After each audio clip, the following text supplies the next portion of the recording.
Hey folks, I don't really know how much space I have. Well, I mean, I do know how much space I have. It's a little over like 2 gigs on my phone, so I'm not sure when the, phone will fill up time-wise in terms of like the video, but I haven't posted in a long time. I guess I felt like a damming up of emotions or a welling up of emotions. Enough that I've, felt like making some sort of a video and posting. Just leaving from work, and I got my schedule. It runs like 8 hours a day, 5 days a week, as opposed to 4 days a week, 10 hours a time. And the second semester of graduate school, I got 2 A minuses last semester. I just took 2 classes. It's more like depth versus breadth in terms of grad school.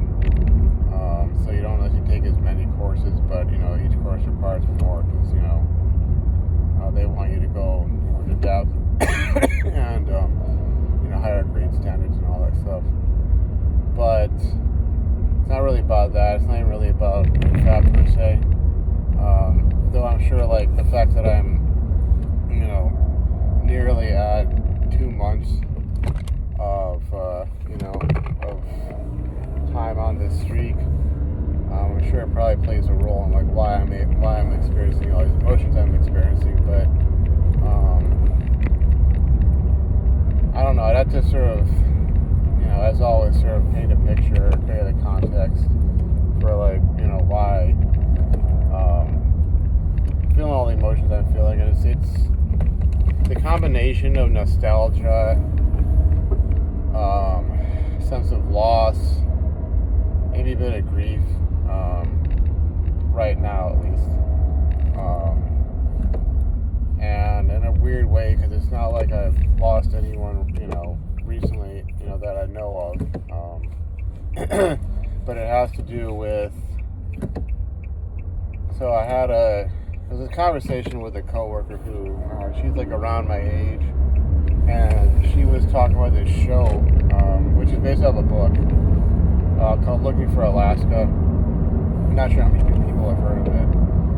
It's obviously popular enough that you find it being discussed on Reddit and other social media outlets, and it's by the same guy who wrote The Fault in Our Stars, which incidentally was it was a movie adaptation of a book that the movie adaptation, my then girlfriend and I watched, and this is like years ago. And as much as like that definitely had like an emotional impact on me, I think it's had less than maybe what I'm feeling right now, because Looking for Alaska, was brought up in this conversation. I kind of knew about it, and I really only knew about it because not because it's set in the 2000s, like literally, I think in the year that I graduated high school, which of course we stayed that kind of, it ages me, you can figure out my age, or right around the age bracket I'm in, but it's the fact that I think it was the first episode featured this one song by this band. It's like my, favorite band of all time, pretty much, which was introduced to me by my sister. And it's like, I think it's like probably their most popular track, and it's like, okay, so the showrunners obviously did their homework. Maybe even they might have been fans of the band, but that's why, because I kind of been like looking. I think at the time that I initially like was exposed to it, and it was way before this conversation, but I was like looking up, okay, kind of like what kind of cultural impact has this band had, because they're an indie rock band. There's a lot of you probably never heard of them sort of, aura around them. Not because they're like bad artists, but because they're independent. They're genuinely independent artists, and they're not the kinds of folks who got like sort of, actively, I think, boosted on the airwaves So if you heard about them, it was kind of like you probably came across them on like YouTube or some other social media site, or you heard about them from like word of mouth. But it was really like one of those, wow, like, okay, this is a show that actually used some of the music, and I think that track or maybe some other tracks like did show up in some really random spots, like back when I don't want to say it was their era, like in the sense that because they're to my knowledge, like I saw them probably like about a year and a half ago, maybe a year ago, a little bit over a year ago. So, to my knowledge, they're still alive, but like when they were sort of like in their element, if you will. It was very like 2000s, like indie rock, indie pop, indie, everything. Small label artists, that kind of deal. Experimental type music and all that. But it was kind of like it's surprising to find out like that some of their music has been included in a soundtrack or used in a commercial or something like that by somebody, because it's like, wow, okay, so folks know about them. But I kind of I guess stored that away in the back of my head at some point, like if somebody were to ask me like, oh, you play this band's music a lot, like what are they in, what are they been, so when I mentioned that, but I wouldn't really know what that was all about. I wouldn't be able to say, like in the case of this, Looking for Alaska story, I wouldn't be able to like tell anybody what the heck it was, what the heck it was about, and like why that was so relevant to the story, like why they might have, chosen that track or what have you. I wouldn't really give any thoughts on it. But I think it was over the weekend I was looking into that and reading it, and it's like, it's not a bad story. That's not the thing with it. It's like, it's the fact that it's like such a, like it hits hard, because it's not only is it set in the 2000s, and so like I start thinking back to those times, and then it's the fact that like, spoiler alert, it's got very much a Bridge to Terabithia, like coming of age vibe, where in this case it's like the girl who everybody is crushing on at their school. She's not only struggling with a lot of mental health issues from some very traumatic events in her childhood, and a very you could say toxic or abusive upbringing. But she ends up dying at the end of the story, and it's left up to the reader, and heck, even the characters themselves, just to sort of like, I guess, make up their own conclusion as to like what exactly happened, because it's not like it's some whodunit sort of crime story where the details or the evidence is laid out, and you kind of you're kind of led to conclude one thing or another. But it's like a lot deeper than that. It's about like life, loss, grief, letting go, acceptance, that kind of a deal, and whether or not you can truly understand other people. And I think a lot of it is that everybody thought that this girl was incredibly beautiful. The actress who plays her is, but it's like they couldn't see beyond that. It's kind of like, because she was so pretty, they all wanted to just sort of go along with whatever she said or believed or what have you. Instead of being willing and able to engage with it, and to be fair, they're adolescent characters. I mean, I remember when I was a teenager, I was not able to really engage with that kind of stuff as much. I had my edgelord phase. Sometimes I'd slip into it, on occasion, but it wasn't really like I was at that stage of development where I could really truly understand, I don't know, things like depression and other very negative thought states, mind states, and what that really puts you in or under, And okay, it looks like we got an amber lamps going by, so I'm gonna have to pull over. Just let them by. Maybe they get past me. Sorry, the world is happening around me, and got to pay attention to that.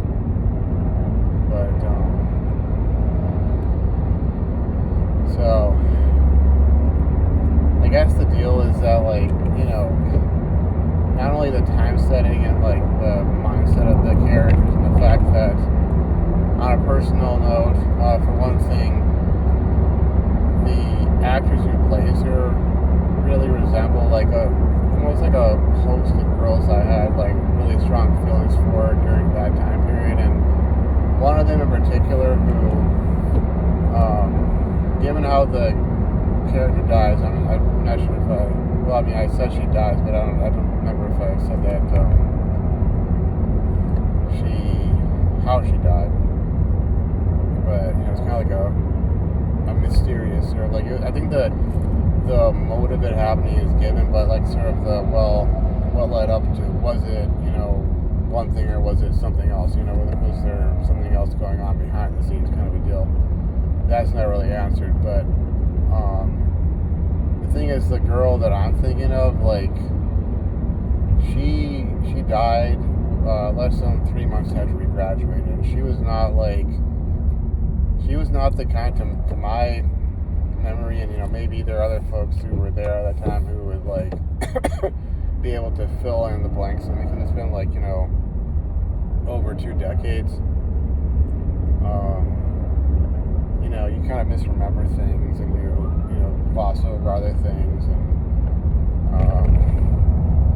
like, I thought I was still living.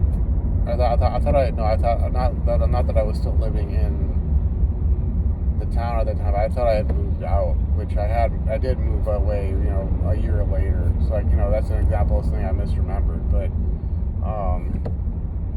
she was not the kind that you like expected that to happen.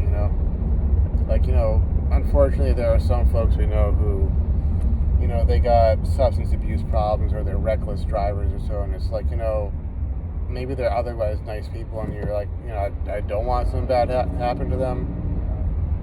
But if it did, I wouldn't be shocked. I would be dismayed. I'd be, heartbroken. I'd be torn up about it. But I also wouldn't be, shocked. And she was one of those we were all shocked when we heard that.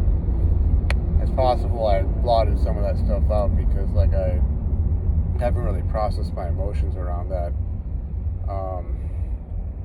The last time I talked to her, I think we had some admittedly, presumably stupid argument, because I'm thinking back, like, when you're a teenager, the arguments or fights or whatever disagreements you get into, and how the vast majority of the time it's the kind of stuff you look back on later and you go, like, dude, like, what was I thinking? What was I saying? Why did I do that? Like that kind of thing, or why did I say that? But I had apologized to her because I had enough I had enough presence of mind to, like, be able to realize that, hey, I was wrong, and I apologized, and and I gave her a hug. I said sorry, she, to my recollection, she did, accept my apology at that point in time. But that was like the, let me in. Thank you. But yeah, to my recollection, she accepted my apology, and like that was the last I remember of her, because we were co-workers, and I think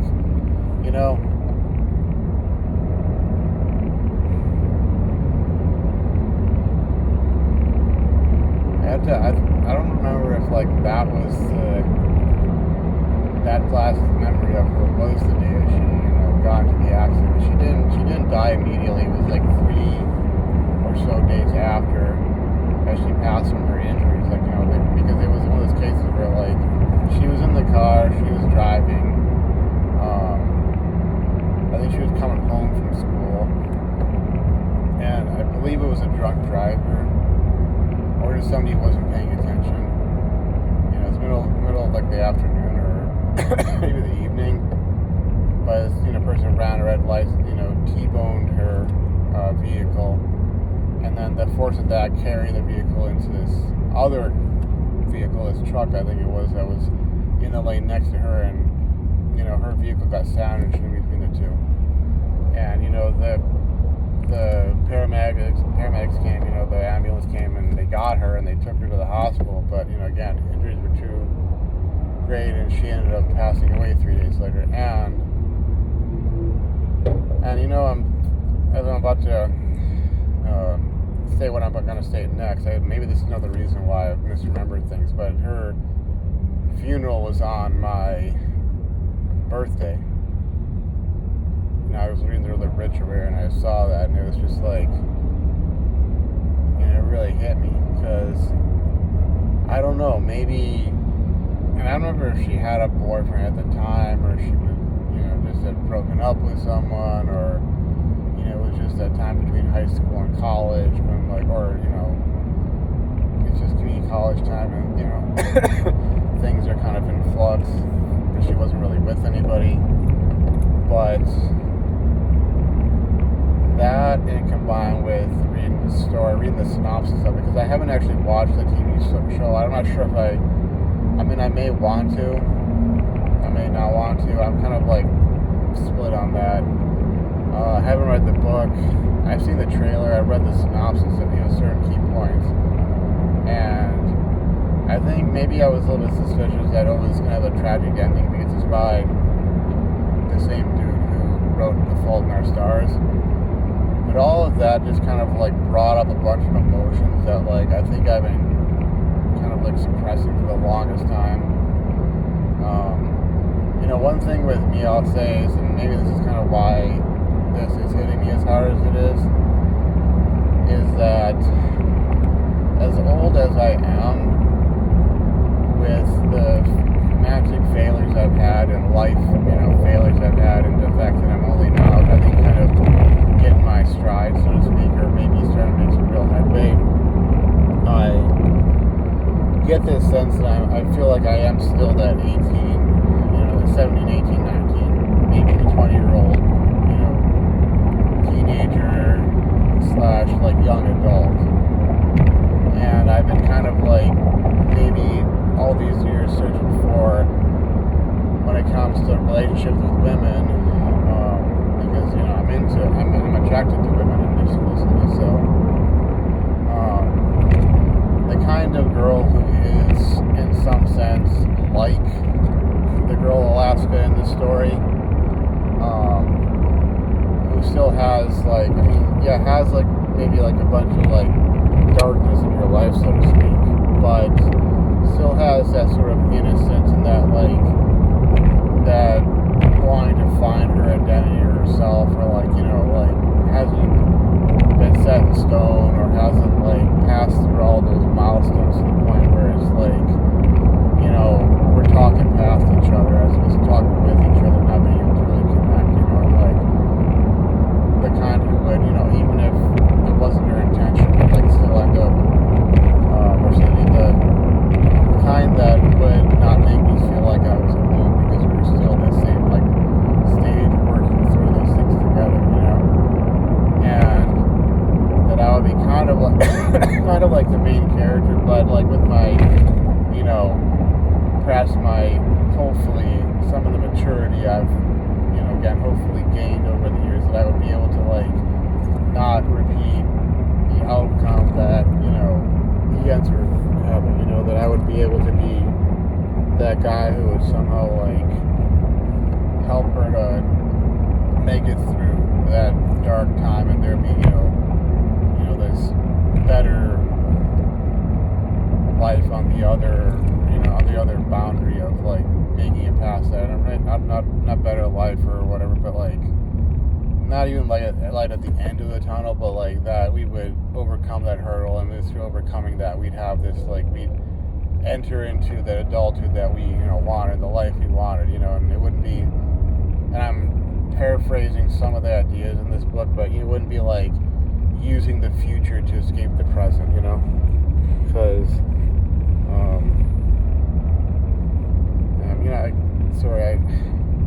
I hate getting spammed by these scammer calls, especially when I'm in the middle of something as raw and emotional as this. I'm sure I'm probably gonna get 6, 7, 8, 9, 10, 20 calls from this scam numbers.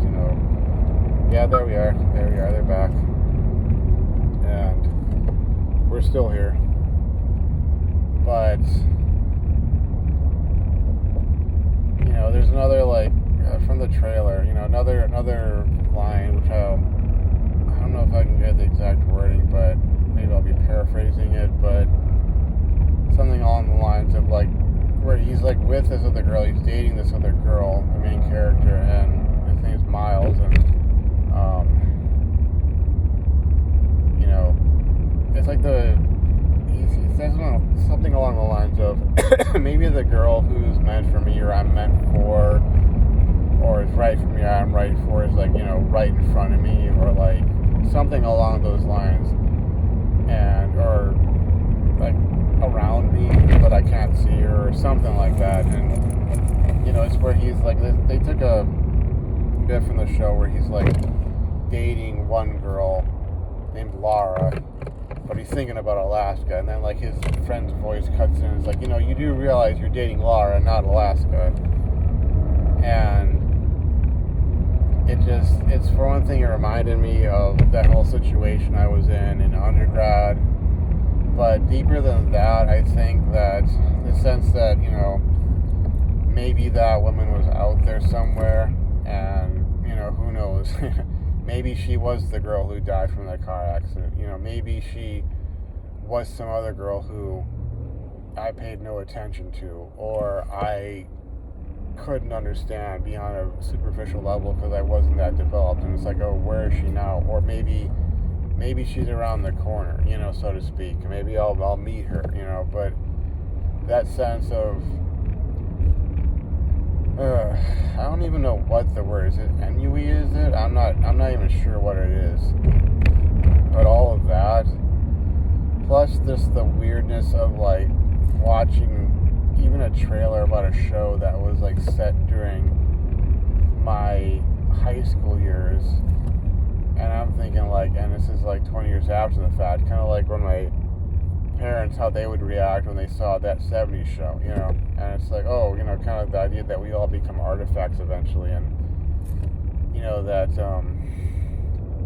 I don't know, it's sort of like I have to, like, it maybe I feel like I'm running out of time, and I have to somehow make that leap, make that, breakthrough.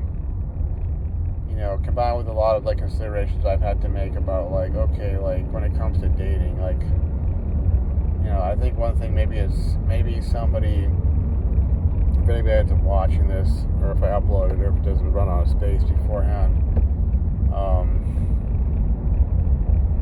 the fact that I don't relate to folks who are my age when it comes to that aspect of life. And like I said, I feel like I'm very much still like a young adult who hasn't figured out who I am, my identity, my life. I'm still trying to get into a career. I'm still in education while I'm working. I'm not settled in. I'm constantly trying to reinvent myself or figure this, that, the other out.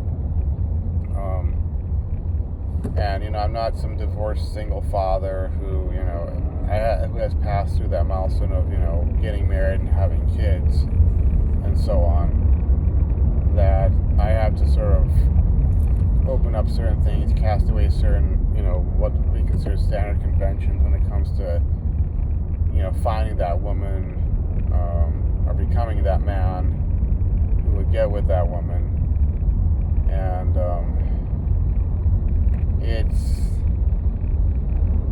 sad, it's scary, it's nostalgic,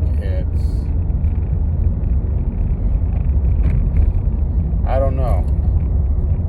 I'm kind of hoping that in the next few years, like, I meet that woman who has all those qualities, and I will have gained the qualities that she's looking for, and things will work out, and it'll be something worth telling, the kids I might end up having with her about, how I met her, and how things just, took off, and like, I don't know, but that's where I'm at emotionally speaking, and maybe I'll make a follow-up to this because I don't want to go on too much before I run out of space, and yeah, so anyways, for those who end up watching this, thanks for taking the time out of your day.